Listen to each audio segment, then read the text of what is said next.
आंसू by Jaishankar Prasad, the garden of लॉनेलिस।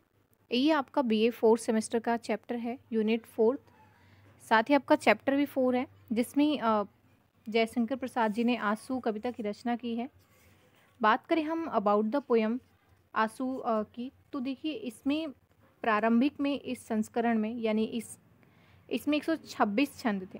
ठीक है, यह रचना एक गीति काव्य है जिसमें संगीतात्मक की अनुगूंज महसूस की जा सकती है। यह लय और राग से युक्त है। इसमें बताया गया है कि आंसू एक वेदना प्रधान काव्य है। लोगों ने अनुमान लगाया है कि जयशंकर प्रसाद ने अपनी किसी प्रेमिका के विरह में इसकी रचना की है, लेकिन यह बस एक अनुमान भर था जो जयशंकर प्रसाद जी ने इसका खंडन किया था, और उन्होंने बस प्रेम को दर्शाने के लिए, प्रेम में जो करुणा होती है, जो दर्द होता है, जो इसमें पीड़ा होती है, उसको दर्शाने के लिए इन्होंने इसकी रचना की थी।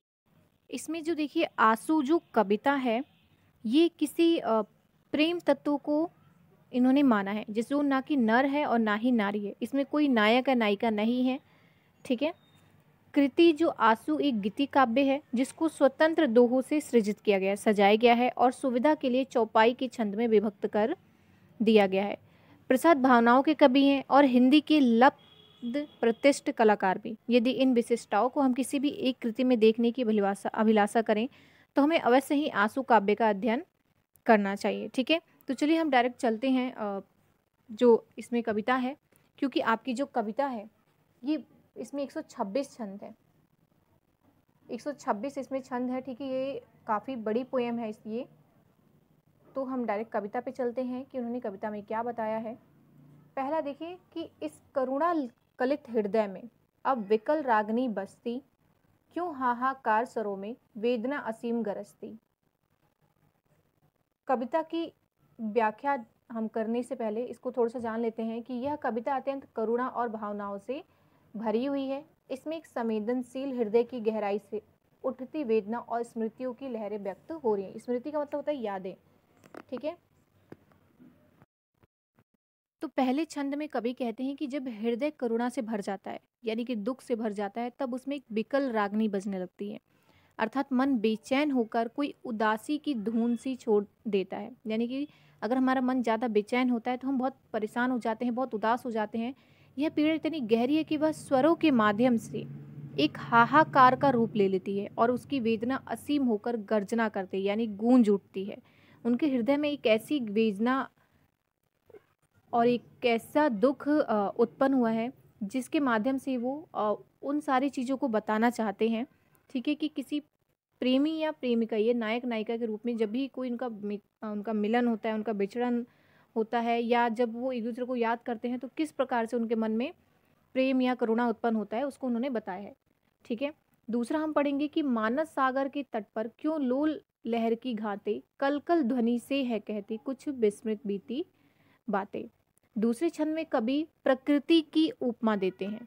प्रकृति की उपमा मतलब उनसे उनको कंपेयर करते हैं, जिसमें है इसमें कि मानस सागर यानी कि मन रूपी समुद्र के किनारे जब लहरें हिलोरे मारती हैं तो उनकी चोटों में भी एक कहानी छिपी होती है। जो पानी यानी कि जो महासागर होता है, जब उधर से आके पत्थर पे बार बार टकराता है, तो उन्होंने उसको भी उसके समान उनको क्या माना है, उपमा दिया। यानी कि उनको जैसा क्या किया उन्होंने, एक उदाहरण के तौर पे पेश किया है।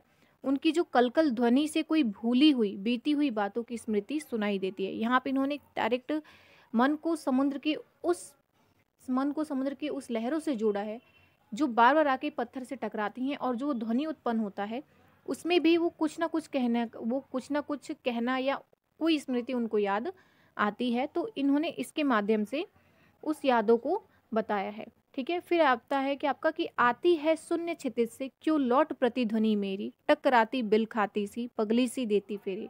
यानी कि शून्य क्षितिज है एक ऐसी जगह जहाँ पे अगर हम आवाज़ देते हैं तो जो हमारी आवाज़ है वो हमें ही सुनाई देती है, यानी कि उधर से टकरा के हमें ही आ जाती है वापस। जिसमें कहता है कि कभी कहता है कि जब वो अपनी वेदना को पुकारता है तो वह शून्य से टकराकर लौट आती हैं, जैसे उसकी पुकार सुनने वाला कोई नहीं है, केवल प्रतिध्वनि है और वह भी व्यथित है। यानी कि अगर वो किसी को अपनी बात सुनाना भी चाहते हैं तो ऐसी जगह जाके ऐसी जगह जाके वो आवाज़ टकराती है कि वो आवाज़ उनके खुद उन्हें ही सुनाई देती है और कोई भी सुनने वाला नहीं होता है। और अगर कोई आती प्रतिध्वनि भी आती है तो खाली ही आती है, जो उन्होंने बोला होता है वही सेम आती है, ठीक है। उसके बाद है टकराती बिलखाती सी पगली सी देती फेरी। यह प्रतिध्वनि कोई शांत गूंज नहीं है, बल्कि जैसे कोई बिलखती हुई आत्मा है जो पगली सी बनकर बार बार लौटती है, हृदय को और अधिक बेचैन करने वाली। जब अपनी बात बताते हैं वहाँ पे, तो उधर से भी उसी करुणा यानी कि उसी दुख के साथ वो आवाज़ वापस लौटती है, और वो आवाज़ जब वापस लौटती है तो ये कवि को ही सुनाई देती है। तो उनको लगता है कि शायद जो मैं बोल रहा हूँ वो उससे भी दुगनी आवाज़ यानी कि उससे दुगनी दुख में ही मुझे वापस सुनाई दे रहा है। उसके बाद है आपका कि क्यों व्यथित व्योम गंगा सी छिटका कर दोनों छोरे, चेतना तरंगिनी मेरी लेती हैं मृदुल हिलोरे।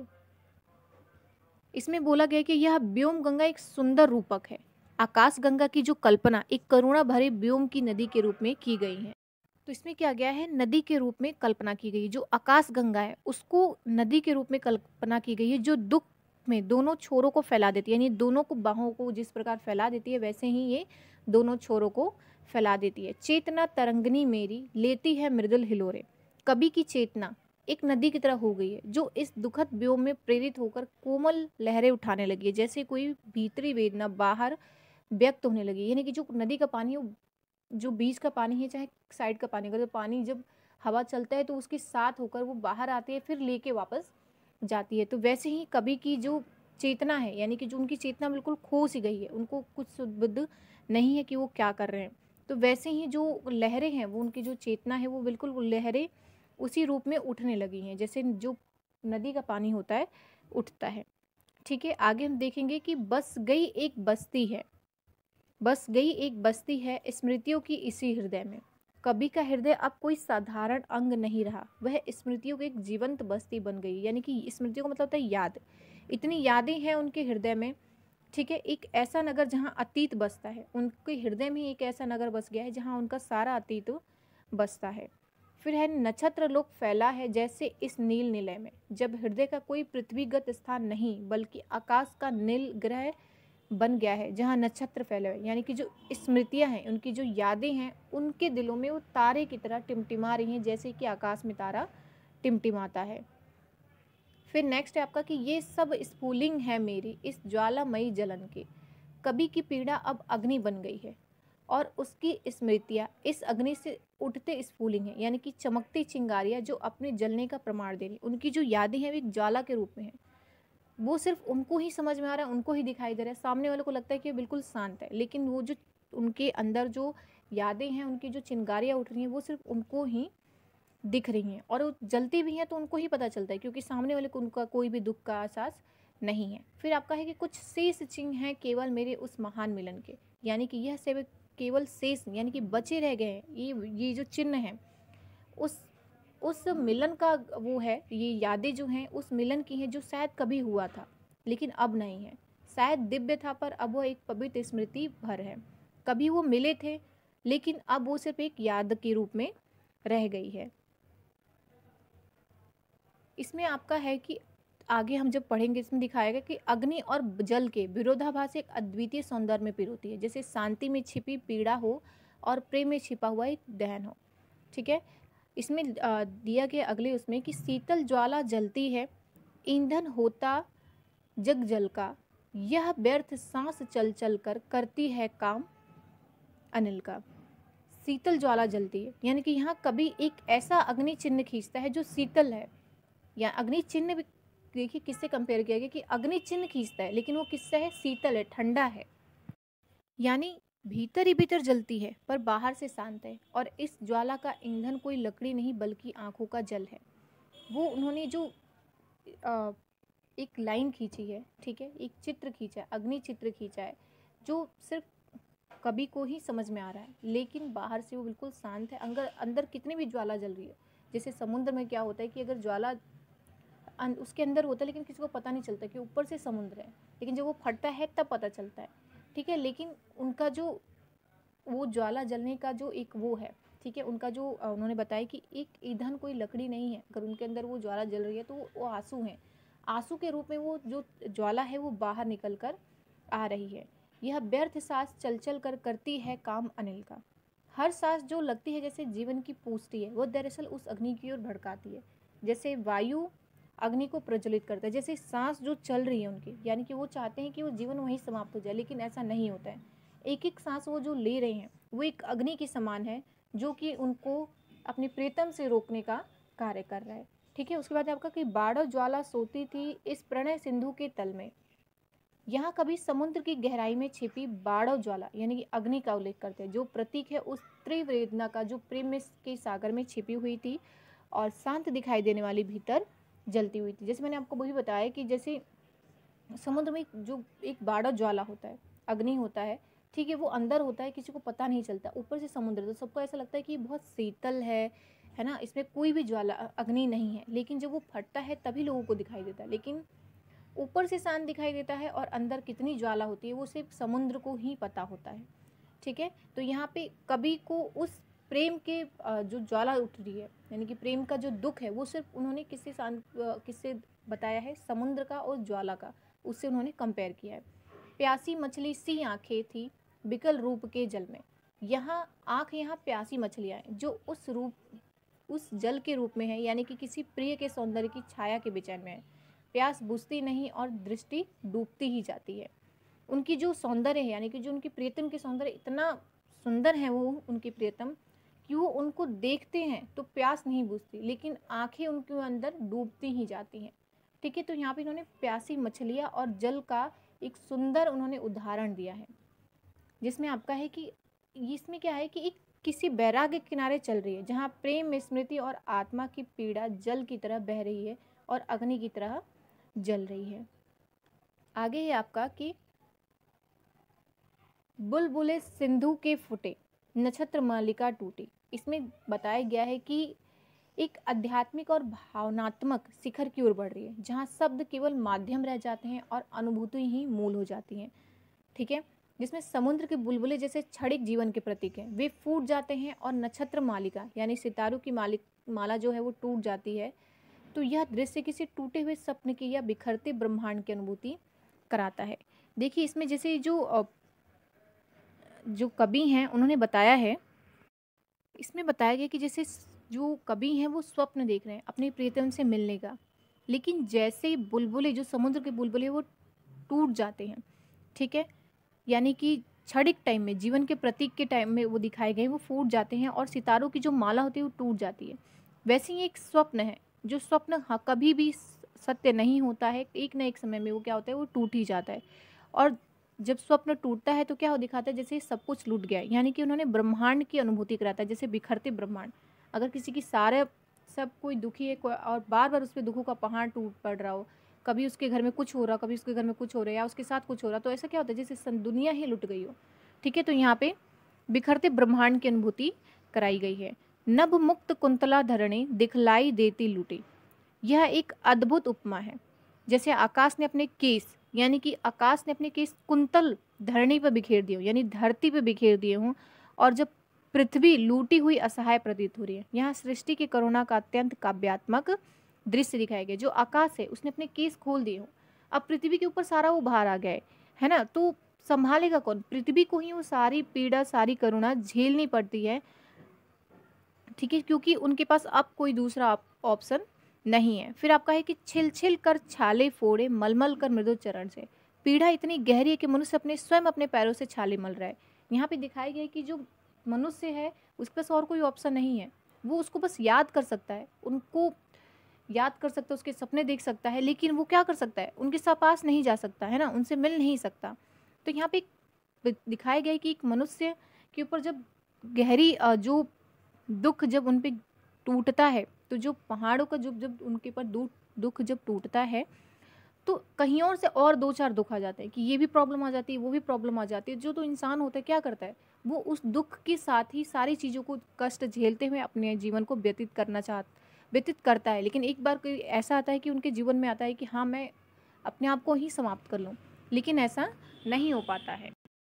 फिर आपका कि धूल धूल कर बह रह जाते आंसू करुणा के कण से, यानी आंसू करुणा के कण बन गए हैं, लगातार बह रहे हैं, जैसे पूरी आत्मा पिघल रही हो अश्रु बनकर। इतना दुख है कि वो उनकी जो आत्मा है एक आंसू के रूप में, यानी कि जो कण है, यानी कि दुख है, वो आंसू के रूप में बह रहे हैं। इस विकल वेदना को ले किसने सुख को ललकारा। अब प्रश्न उठता है कि इस पीड़ा से भरे संसार में किसने सुख को चुनौती दी। यह व्यंग और विवेक दोनों है। यानी इतना पीड़ा होने के बावजूद भी कोई क्या इस संसार में रह सकता है, या कोई किसी सुख को चुनौती दे सकता है? नहीं।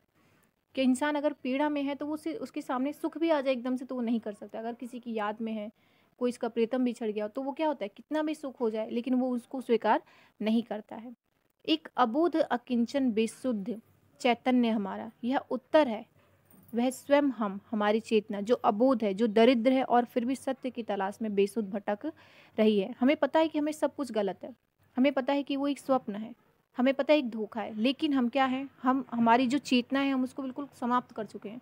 हम सुध बुध खो चुके हैं और हम बस एक ही चीज़ को सही मान रहे हैं जो हमारा दिल कह रहा है। ठीक है, आगे चलते हैं इसमें। अभिलाषाओं की करवट, फिर सुप्त व्यथा का जागना।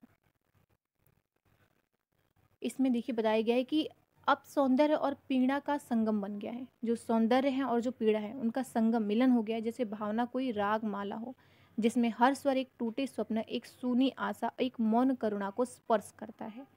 ठीक है, अब जब इच्छाएं करवट बदलती हैं, अभिलाषाओं की करवट, यानी कि जब इच्छाएं करवट बदलती हैं, फिर सुप्त व्याथा का जागना है, तो जो पीड़ा कहीं भीतर सोई हुई थी वो फिर से जाग जाती है। यानी कि हम सारे दुख को भुला चुके हैं, लेकिन फिर भी जब हमें कभी इच्छा हो जाती है कि यार काश वो हमें मिल गया होता, या काश ये चीज़ें हमें मिल जाती, हम ये इसको ना उन्होंने नरक से जोड़ा है ना नारी से जोड़ा है। कोई सा भी किसी को दुख हो सकता है, कोई किसी को सब वस्तु प्राप्त नहीं हो रही है, या कोई किसी को जॉब प्राप्त नहीं हो रही है, तो लोगों को कहीं ना कहीं रहता है कि हाँ काश ये बन गया रहता, मैं काश ये मिल जाता मुझे। तो वैसे उन्होंने किसी के भी बारे में ऐसे मतलब एग्जैक्टली नहीं बताया कि वो किसके बारे में बात करें, लेकिन हर किसी को कोई कोई ना कोई दुख होता ही है।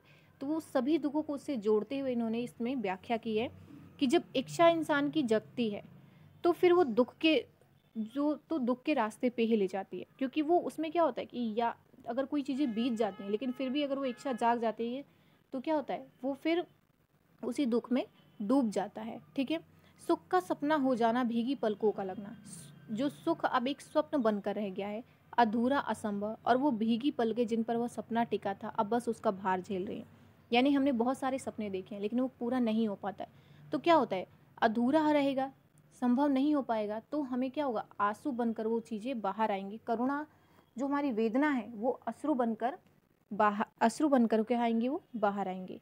फिर नेक्स्ट है आपका कि इस हृदय कमल का गिरना अली अलकों की उलझन में। हृदय रूपी जो कमल है जो कभी खुला हुआ था, जिसमें एक इन्होंने क्या किया है, एक फूलों से तुलना की है कि जो हृदय कमल है ये बिल्कुल फूला हुआ था, हम बहुत खुश थे, है ना, एक कमल की भांति था जिसमें भंवरे आके उसमें आते थे। ठीक है, वहाँ पे तितली आती थी, लेकिन अब ऐसा नहीं है, वो बिल्कुल एक उसमें उलझ गया है। अब उसमें प्रेम सौंदर्य पीड़ा की उलझने जो उसे संकुचित करें, यानी कि उसमें प्रेम आ गया है, उसमें सौंदर्य आ गया, लेकिन उसमें पीड़ा भी आ गई है, जिससे वो संकुचित हो गया है। अब उसको समझ में नहीं आ रहा कि आगे क्या करना है। ठीक है, आंसू मरंद का गिरना, मिलना निश्वास पवन में। आंखों से गिरता हुआ आंसू अब केवल जल नहीं, मरंद यानी कि रस बन गया है, पीड़ा का मधुर निष्कर्ष। यानी कि अगर हमें पीड़ा होती है, हमें दुख होता है, तो हम क्या करते हैं, आंसू के रूप में उसको बाहर निकालते हैं। तो जो पीड़ा है वो एक मधुर निष्कर्ष बन गई है, यानी कि वो आंसू के रूप में बाहर आ रही हैं। वह निश्वास की पवन में विलीन हो रहा है, जैसे आत्मा ने अपने दुख को समर्पित कर दिया हो। ठीक है, नेक्स्ट आगे हम चलते हैं कि मादक थी मोहमयी थी मन बहलाने की क्रीड़ा। इसमें आगे बताया गया है कि जहाँ प्रेम की मधुरता अब एक पीड़ामयी स्मृति बन चुकी है। जहाँ हमें किसी से प्रेम था, कोई अपना किसी को खो देता है, कोई किसी से बहुत, जैसे कि घर में भी ऐसा होता है कि किसी के दादा दादी हैं, किसी के पेरेंट्स हैं, तो क्या होता है कि किसी कोई अगर अपना किसी को खो देता है तो वो बहुत दुख में चला जाता है। तो कभी वह प्रेम एक मोहक खेल था, मादक थी मोहमयी थी मन बहलाने की किरणा। कभी वह एक प्रेम एक मोहक खेल था जिसमें मन रमता था, उसमें आकर्षण था, मोहन था, पर वह सब एक खेल था, एक क्रीड़ा थी। अब यहाँ पे कवि को समझ में आ गया है कि जो पहले एक हमें सुख देता था लेकिन अब वो हमारे लिए एक दुख हो गया है। अब हृदय हिला देती है वह मधु प्रेम की कीड़ा। वह प्रेम जो कभी मीठा था अब वह पीड़ा बन गई है। ठीक है, कभी वो जो प्रेम था, प्रेम वो किसी भी सगे संबंधी से हो सकता है। ठीक है, अब वो क्या हो गया, वो इंसान जब चला गया है तो वो एक पीड़ा के रूप में हमें याद आता है और वह इतनी गहराई से लगी हो कि पूरा हृदय थर्रा उठता है। यह उस प्रेम की पारपिक परिपक्व छाया है। ठीक है, तो आगे हम चलते हैं। अगर आपको इस समझ में आ गया हो तो देखिए, इसमें यही है कि अगर हम किसी अपने को खो देते हैं, बाद में जो उनकी यादें होती हैं, स्मृति जब हमें आती हैं तो वो एक पीड़ा के रूप में आती हैं। सुख आहत शांत उमंगे, बेगार सांस ढोने में। अब जो सुख था वह आहत हो चुका है, उमंगे अब शांत हो गई, यानी कि जो हमारे में चंचलता थी, जो खुशी था, वो क्या हो गया, अब हम बिल्कुल शांत हो गए हैं। जैसे जीवन की सांसों में भी अब केवल बोझ उठाने का काम कर रही है, यानी कि जो हमारी जीवन है, जो हमारी सांस चल रही है, वो सिर्फ एक बोझ उठाने का काम कर रही है, उसको कोई मतलब नहीं है जीने से। अब हृदय समाधि बना है रोती करुणा कोने में। हृदय अब एक से केवल समाधि है, शांति का, त्याग का, मौन का प्रतीक है। ठीक है, अब हृदय में जो भी इच्छाएं थी वो सब खत्म हो चुकी हैं, पर उस समाधि के किसी कोने में भी अब भी करुणा सिसक रही है। मौन में भी एक स्वर है जो निरंतर बहता अश्रुधार है। यानी भले ही वो एक जो हमारे हृदय है वो एक समाधि बन चुकी है, लेकिन अब वो क्या है, उसमें भी कहीं किसी कोने में वो करुणा के रूप में, आंसू के रूप में सिसक रही है और बाहर आ रही है। आगे अब चलेंगे, जिसमें चातक की चकित पुकारे, यानी कि इसमें देखिए करुणा की अंतिम पुकार जो कहीं किसी अनसुने आकाश में गूंजती है। ठीक है, इसमें आ गया कि चातक की चकित पुकारे, चातक की जो पुकार है वो आश्चर्य में डूबी है, यानी कि वो पुकार रहा है और लेकिन वो बहुत सोच में डूबा हुआ है, परंतु वह पुकार खाली है, जैसे किसी ने जीवन को पुकारा और प्रत्युत्तर ना मिला। जैसे हम किसी बहुत देर से किसी को ढूंढ रहे हैं, बहुत आश्चर्य, कहाँ गया होगा, कैसा होगा, और हम ढूंढ रहे हैं लेकिन उसको आवाज़ भी दे रहे हैं और उधर से कोई भी आवाज़ नहीं आ रहा। तो ये कैसा हो जाता है कि हमने जीवन को आवाज़ दिया लेकिन उधर से कोई आवाज़ नहीं आई और हमें मृत्यु को प्राप्त अब निश्चित है। उसके बाद है कि मेरी करुणार्ध कथा की टुकड़ी आंसू से गीली। यह पंक्ति जो है मन के भीतर तक छूती है कि जैसे आपकी कथा जो करुणा से भीगी हुई है अब केवल टुकड़ों में है और हर टुकड़ा आंसू से भीगा है। एक बिखरी हुई आत्मकथा, यानी कि आपको बहुत प्रेम है किसी से और जिसने आपको ठुकरा दिया हो या आपको छोड़ दिया हो या भगवान को प्यारे हो गए हो, तो उस टाइम पे क्या होता है, उसकी जो यादें होती हैं वो बिल्कुल एक टुकड़े के रूप में पड़ जाती हैं और हम बस रो रो के उसको याद करके अपना जीवन काटते हुए निकालते हैं। अवकाश भला है किसको सुनने की करुण कथाएं। तो आज के समय में कहाँ किसी को टाइम है जो किसी का दुख सुने, किसी के पास फुर्सत नहीं है कि कोई भी अपना किसी का दुख सुन सके, सबको अपना दुख ज़्यादा बड़ा लगता है। बेसुध अपने सुख से जिनकी सुप्त हैं, जिनकी हैं सुप्त व्यथाएं, और यही कारण जो अपने सुख में इतने डूबे हुए हैं कि उनको किसी की पीड़ा नहीं दिखाई देती है। जो अपने भीतर भीतर नहीं जागे वे किसी और के आंसू कहाँ समझेंगे, यानी कि जो अपने आप को नहीं समझ पाए वो दूसरों के आंसू कहाँ समझ पाएंगे। यहाँ पे कभी यही समझाना चाहता है कि कभी कोई किसी के पास इतना दुख है और किसी के पास इतना सुख है, जिसके पास सुख है वो किसी का दुख पीड़ा नहीं समझ पा रहा है। ठीक है, आगे हम चलेंगे कि जीवन की जटिल समस्या है बड़ी जटासी कैसी। अब इसमें क्या है कि ये जो बाणी है, जो ऋषि बाड़ी जैसी प्रतीत होती है, जहाँ पीड़ा जो है वो तप के रूप में हो गई है, ये बहुत हमें पीड़ा मिल गया, अब हम बिल्कुल शांत रहेंगे, हम किसी को नहीं सुनाएंगे अपनी पीड़ा कि हमें क्या प्रॉब्लम है क्या नहीं है। ठीक है, इसमें बोलते हैं कि जीवन की जटिल समस्याएं हैं बड़ी जटासी कसी, यानी कि जीव कोई सरवाल प्रवाह नहीं है, एक जटा जूट बन गया। जैसे किसी योगी की उलझी हुई जटाएं हर समस्या का एक गांठ और विचारिक उलझन है, यानी कि जो उनकी समस्याएं हैं वो योगी के उस जटा के रूप में है जो उनको बांध लेते हैं, तो उससे क्या होता है, सारी समस्याओं का एक गांठ बन जाता है, यानी कि उस वहीं पे वो रहता है और उधर उधर नहीं बताना या नहीं भटकना। ठीक है, उड़ती हुई धूल हृदय में किसकी विभूति है ऐसी, और इस उलझन से धूल उड़ती है, उलझन में जो धूल उड़ती है वह केवल मालिनता नहीं, वो विभूति हो सकती है। यानी तप के उत्पन्न राख आत्मज्ञानी की भस्म या आत्म पीड़ा से जन्मी चेतना की विभूति है।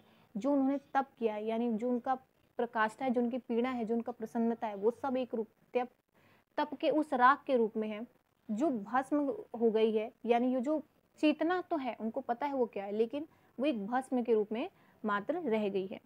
फिर आपका है कि जो घनीभूत पीड़ा थी मस्तक में स्मृति सी छाया, यह पीड़ा अब केवल भावना नहीं है, वो घनीभूत हो चुकी है, जैसे स्मृति बनकर मस्तक पर छा गई हो, एक स्थायी चिन्ह की तरह। ठीक है, स्मृति का मतलब होता है याद। दुर्दिन में आंसू बनकर वह आज बरसने आई, और वही स्मृति, वही पीड़ा अब आंसू बनकर बरसने आई है। जैसे मेघ जो वर्षों तक जल समेटे रहा आज विकराल दुख के क्षण में फट पड़ा हो।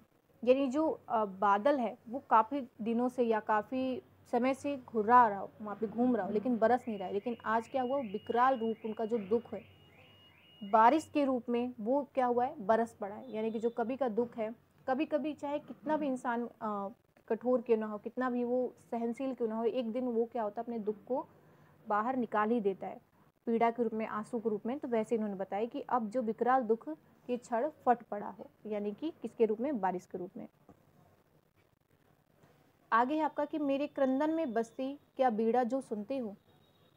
कवि कहता है कि उसके क्रंदन में जैसे कोई संगीत बज रहा हो, यानी कि जब वो रो रहा है तो कोई संगीत बज रहा है, लेकिन सामने वाले को समझ में नहीं आ रहा, उसको बस एक सुनने वाला जो सुन रहा है उसको बस एक संगीत ही लग रहा है, उसको पीड़ा दिखाई नहीं दे रही है जो संगीत के माध्यम से बाहर आ रहा है। धागों के इन आंसू के निज करुणा पट बुनते हो।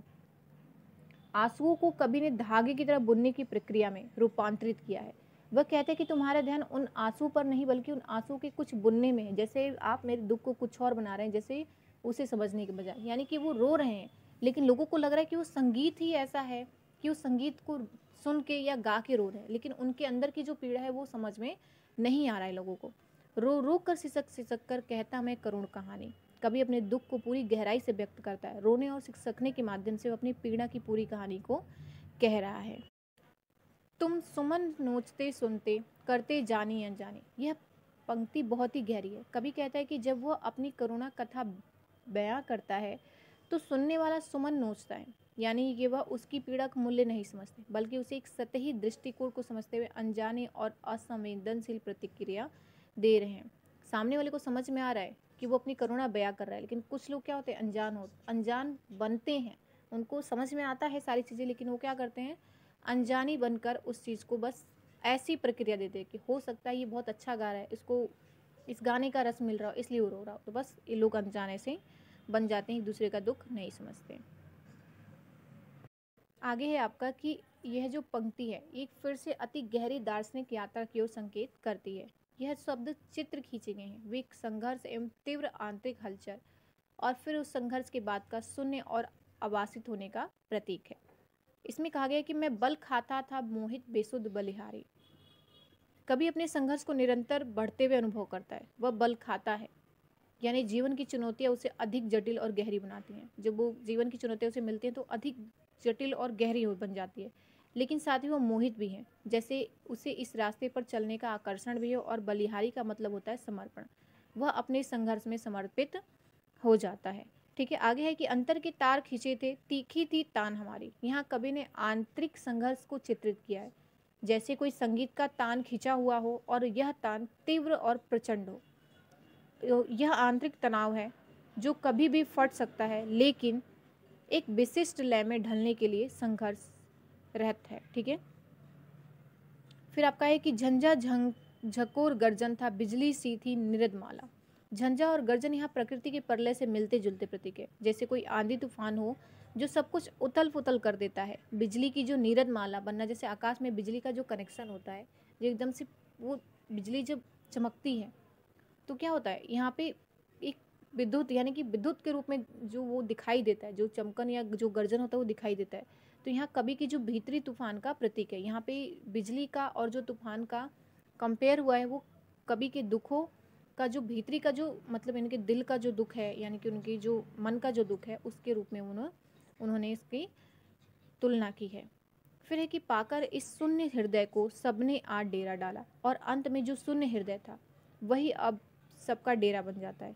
यह शून्य अब बाहरी आस्था और विचारों का आवास बन चुका है, जैसे आत्मा के भीतर खालीपन अब बाहरी प्रभाव से भर गया हो। यह शांति की खोज या फिर अस्तित्व के उद्देश्य की तलाश के प्रतीक हो सकता है। इसमें दिखाया गया है कि बाहरी संसारिक जो चीज़ें हैं अब उसको छोड़ चुका है, उसको बाहरी संसारिक चीज़ों से कोई मतलब नहीं है, उसका आत्मा बिल्कुल खालीपन से भर गया है, अब उसको कोई मतलब नहीं है, अब वो बस शांति की खोज में आगे बढ़ना चाहता है। तो फिलहाल के लिए इतना ही, धन्यवाद। बाकी जो पोएम है उसको मैं जल्दी लेकर आऊँगी।